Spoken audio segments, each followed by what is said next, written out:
What's up, guys? Welcome back. Today, I've got something very, very cool to talk about. This is a company that I knew nothing about until just a few days ago. My buddy John, him and I run a couple of Facebook groups together and have been friends for quite some time now. He sent me a picture of this knife that he had just gotten. Not this, well, he got his own. This one's mine. But he sent me a picture and said, you need to check these out. And I was kind of blown away with what he had told me. So I said, yeah, sure, I'll check it out. I'm out of town over the Christmas break. I'll look it up when I get back in town, and I'll get one ordered, sent in. He said, don't even worry about it. I'm going to send you one from Amazon. Because, yes, this is an Amazon knife. I mean, you can buy them other places too, I am sure, but they are on Amazon, and they are an amazing price. A lot of people have been asking for more budget-friendly knife reviews from my channel. I'm not sure we can get much more budget-friendly than this one here. $38.99 on Amazon right now today. And I'm going to do something that I have not ever done yet before, is I'm going to put an Amazon link down below that is an affiliate link. So if you use that link, I get a small percentage. It doesn't cost you anything extra, but I did sign up for the Amazon affiliate program, and I figure, what the heck, I will link this one down below as the first affiliate link that I have. So let's just zoom in on this thing, and we'll get to the specs in just a few minutes. You can see it is D2 steel. Spoiler alert, and right off the bat, yes, this is made in China. No big deal for me. G10 scales, ceramic bearings, flipper tab. This one is all blacked out. You can get the same exact model in a OD green. And maybe a coyote also. So they have a couple of different variations of this specific model. They also have other models as well. This one is the Tonto flipper. I like that they don't do a lot of branding on the blade. It's just got their name and logo, which is very cool. And D2 on the back side. This is relatively new, so it still has some oil leaking out from the bearings, some lube and stuff. But I have been carrying this for a couple of days now, and it is a great size. Let's zoom back out.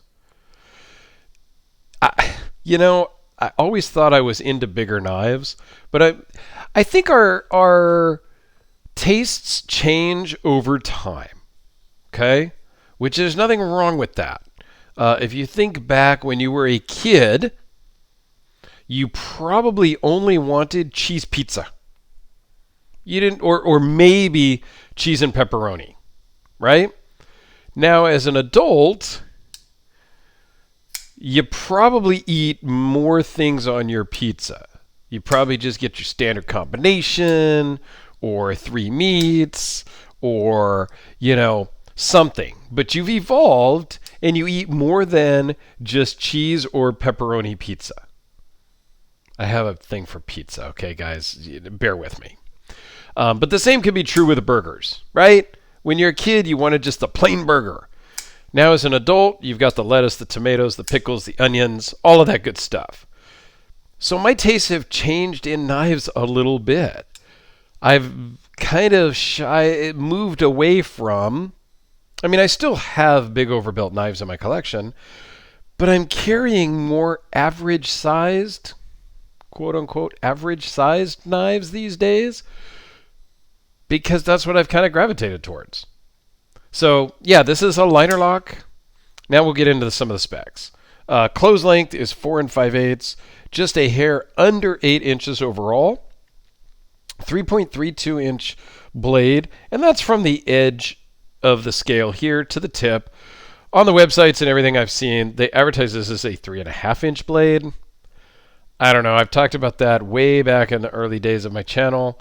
I'm not sure how they measure these things. Do they measure it from the pivot to the tip? Every manufacturer, every maker seems to measure them a little bit different. So all I can do as a reviewer in my mind is measure the effective size of the blade from the edge of the scale to the tip of the blade. That's how I measure it. Right or wrong, that's how I do it. So the edge on this is 3.08 inches. It is D2, as I mentioned before. The blade thickness is 0.137. Overall thickness of 0.538. And it weighs in at 4.8 ounces. So it's not super light. A lot of people go by that 1 ounce an inch of blade. So this should, in that calculation, weigh in at like 3.3 ounces. I don't subscribe to that weight measurement standard personally, but hey, to each his own, right? I'm also the guy that carries big, overbuilt folding knives that weigh almost a pound. So I'm not a good judge of the weight. But this thing is super slick, super smooth, comes very sharp. I've done some paper test cutting and things like that. But for the price, $38. You got prime shit, $40. This is a worker beater knife. Yeah, guys, this is, I don't know. I think you're missing out if you don't grab one of these budget-friendly knives, because it's kind of that sweet spot size-wise, and we'll do some size comparisons here. Next to the Sharpie. And the Spyder Codelica, as we always start with, which I think is too small. Okay, I've mentioned that a million times. This really fills a sweet spot, I think. And I'll just pull a few out here. The Holt Spectre, roughly the same size as the Holt Spectre. And a lot of people love the Holt Spectre size. So, granted, the Spectre is different. These are two different leagues, okay? So I'm not trying to compare the two together at all. I'm just comparing the size. Yes, this is a more expensive knife, and it should be more expensive based on all the features that it gives you versus the Kubey. However, the Kubey is no slouch whatsoever. How about the FIF 20? Okay, again, very similar size, totally different leagues. This is more expensive at $300, $400, $500. But really, what are we getting? Now, I've been into the custom knife thing for many years. I have high-end custom, one-off customs. I also have productions. The Spyder Co., the Kubey, the Tucson over here. Let's pull that out. So I have the whole variety from the $38 up to the $3,000 customs. Okay, so I have it all. Are we really, and this will be a whole different video, but between the $40, $50, $100, sub $100 knives and the $500 to $800 knives, are we really getting that much better material, better quality? I don't know. Here's the FIF 23, the big brother of the FIF 20. And I'm bringing out some extra ones today to do these size comparisons because I'm so excited about this Kubey. I really am. Because it's, after carrying it for a few days, I'm just really impressed, honestly. So here it is, next to the Hinder XM24. Again, very similar in material. G10, titanium lock, G10 with steel liners. I think this is S35. So it is an upgraded steel. It is bigger. It is American made versus made in China. Okay. This one's on washers because it's a Gen something. It's not one of their latest ones. So you are getting, different price points for your higher end knives, and they do command something. But for your average users, and myself included, I put myself in that average user category. I am an office worker. I have been in the field, I have been an installer, I have done a lot of the manual labor in the trades and things like that early on in my career. During that time, I was carrying a Spyderco and a Leatherman. Back before, when there was just a Leatherman. They didn't even have names. They had one model. It was either silver or it was black, and it was called the Leatherman. That was it. I used the hell out of my Leatherman and out of my Spyderco working in the construction trades for many, many years. Now, I'm an office guy. But I do carry a knife all the time. I use them as often as I can. I have no problem carrying a $2,000 or $3,000 knife and then using it to cut my steak at a restaurant that gives me a crappy steak knife.